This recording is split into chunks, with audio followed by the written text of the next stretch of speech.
Hello students, आज मैं आपको क्लास सिक्स्थ लेसन वन के क्वेश्चन आंसर्स एक्सप्लेन करने जा रहा हूँ।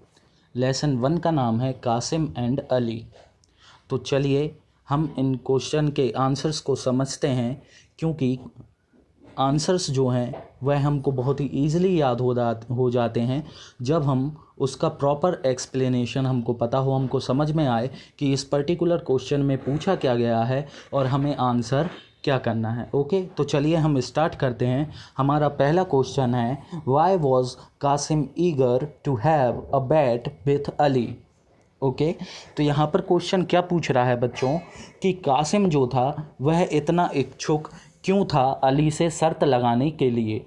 ठीक है, कासिम क्यों इतना इच्छुक था अली के साथ शर्त लगाने के लिए। तो चलिए इसका आंसर देखते हैं। Because he was very sure of his success, moreover his mind was full of riddles। क्योंकि he was very sure, क्योंकि उसे बहुत ही ज़्यादा भरोसा था उसकी जीत का। ठीक है, उसको पता था कि मैं ईज़िली जीत जाऊंगा।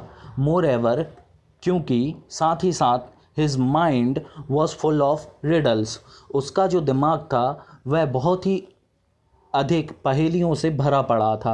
ठीक है, बहुत सारी पहेलियों से उसका दिमाग भरा पड़ा था, इसलिए उसे लग रहा था कि वह ईज़िली इस बैट को जीत सकता है। ठीक है बच्चों, तो आई होप आपको फर्स्ट जो क्वेश्चन का आंसर है वह ईज़िली समझ में आ गया होगा। तो चलिए हम हमारा सेकंड क्वेश्चन देखते हैं। Who won the first bat, how did he win it. पहली शर्त कौन जीता और उसने वह शर्त कैसे जीती। ठीक है, क्वेश्चन है कि पहली बैट कौन जीता और कैसे जीती। आपको समझ में आ गया होगा। तो चलिए इसका मैं आंसर बताता हूँ आपको। Qasim won the first bat because he knew that two meanings of word bark. Okay, Qasim जो था वह अपनी पहली बैट जीत गया था।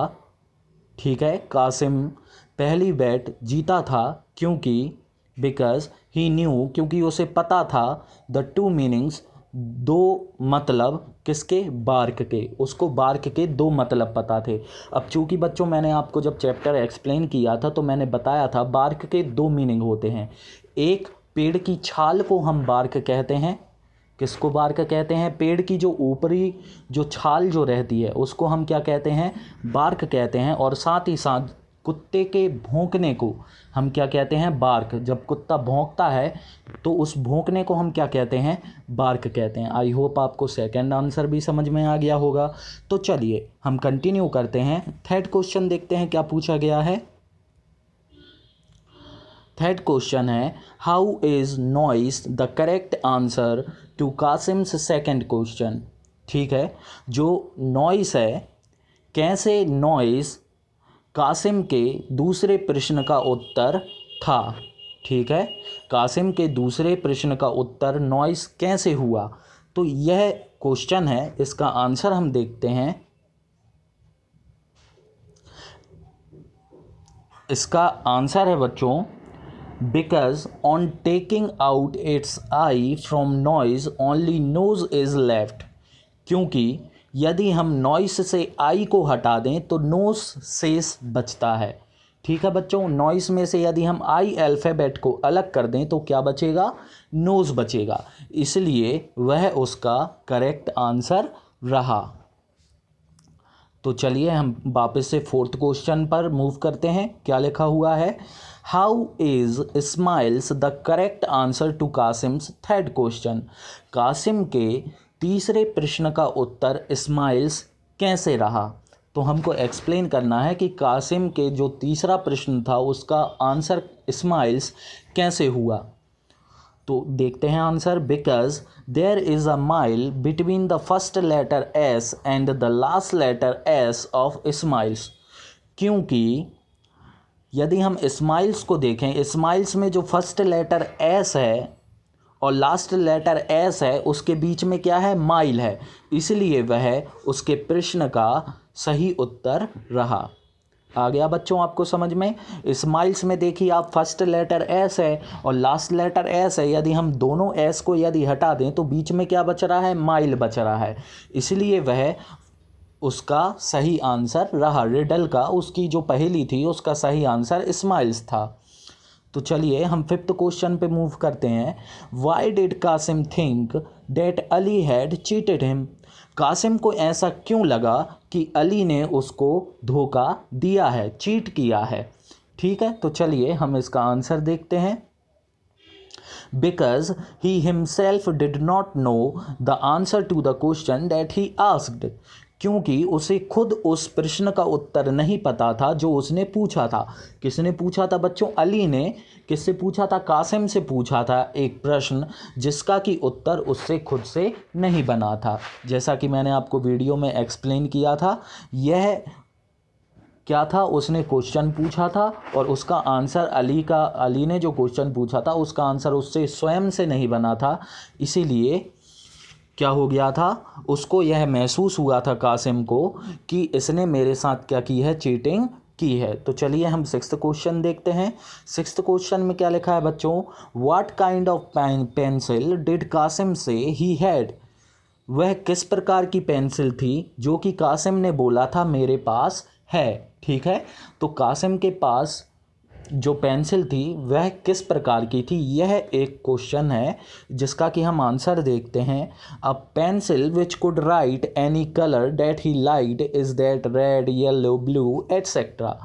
तो उसके पास में एक ऐसी पेंसिल थी जो कि कोई भी कलर में लिख सकती थी, चाहे वह रेड हो, येलो हो, ब्लू हो और इत्यादि। ठीक है, तो मतलब कासिम ने किसको बोला था, अली को बोला था कि उसके पास एक ऐसी पेंसिल है जो कोई से भी कलर में लिख सकती है, चाहे वो रेड हो, येलो हो, ब्लू हो एटसेट्रा, कोई भी कलर लिख सकती है। ओके, सिक्स्थ क्वेश्चन देखते हैं हम। Seventh question sorry. What kind of pencil did Qasim really have. पर कासिम के पास में असलियत में कौन सी पेंसिल थी।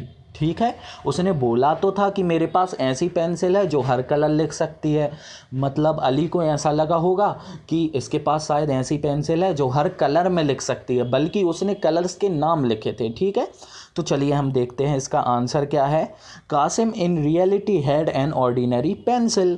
कासिम के पास में असलियत में एक साधारण पेंसिल थी। ओके, एक साधारण कलम थी। तो चलिए बच्चों हम 8th क्वेश्चन देखते हैं। How did Qasim get back his 10 marbles from Ali. कैसे कासिम को अपने 10 मार्बल्स वापस मिले, कैसे उसने अली से अपने 10 मार्बल्स वापस लिए। ठीक है, आ गया आपको समझ में क्वेश्चन। तो चलिए हम इसका आंसर देखते हैं। इसका आंसर है बच्चों, कासिम टोल्ड अली। कासिम ने अली से बोला that he had a pencil, कि उसके पास एक पेंसिल है, डैट कैन राइट, जो कि लिख सकती है, एनी कलर, कोई भी कलर, ही वांट, ठीक है, जो कलर वह चाहे, बट इन रियलिटी, पर असलियत में, he had an ordinary pencil, उसके पास एक साधारण पेंसिल थी। Then on a piece of paper, फिर उसके बाद उसने एक पेपर के टुकड़े में, he wrote with the pencil, उसने पेंसिल से लिखा red, blue, yellow, green, orange.